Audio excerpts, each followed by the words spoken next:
Welcome to another issue of Take 5. My name's Stace. Today I'm going to be talking to you about how to properly cut your cigar. I have two examples of cigars up here on the board. I have your standard Parejo shape, and I also have a torpedo or bellicoso shape.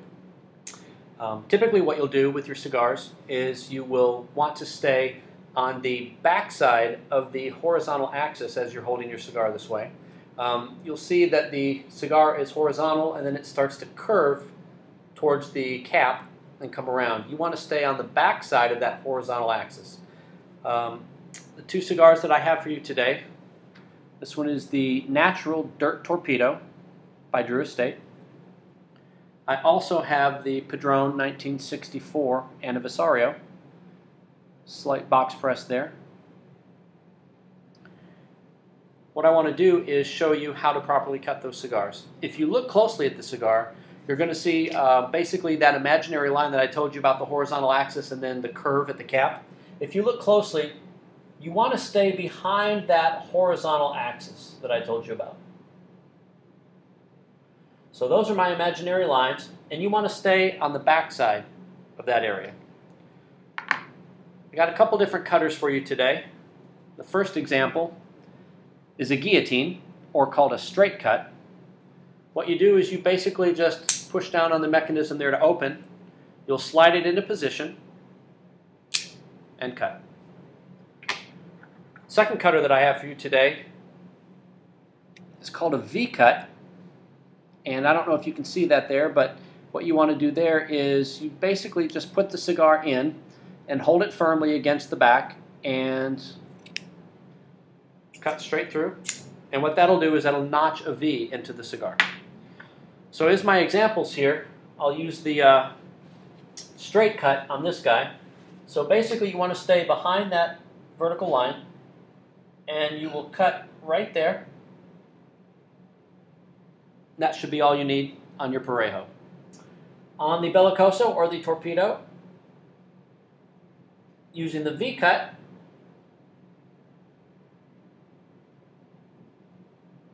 you'd cut right there and you'd end up with a little notch like that. Now I also like to mix things up a little bit. So today what I'm going to do is I'm going to show you another option on the torpedo or the bellicoso. What I have here, this guy here is called a punch or a bullet.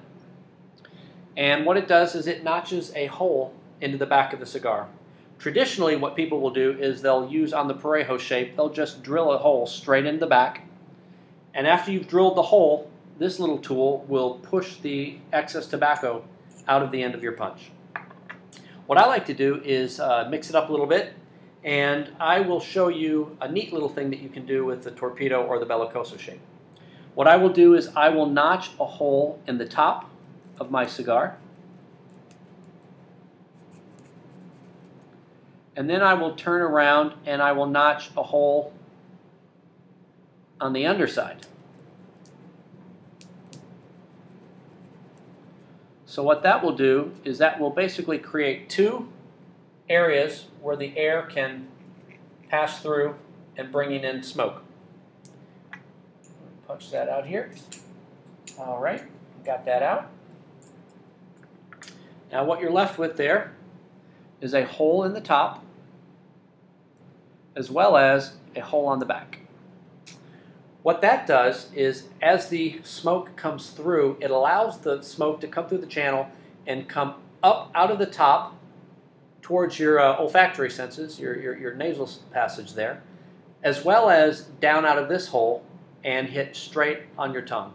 What that does is, to me, it actually enhances the flavor, targets it into two central areas, and it's a lot of fun. It also keeps the entire back of the bellicoso or torpedo straight up, and the draw is perfectly fine. So I will show you by torching this guy here.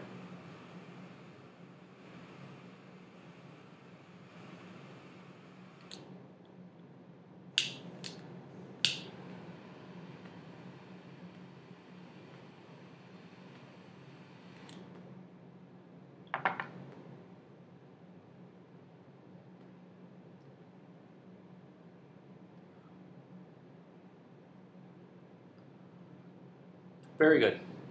Very nice. The smoke coming out the top and the bottom really targets the location there.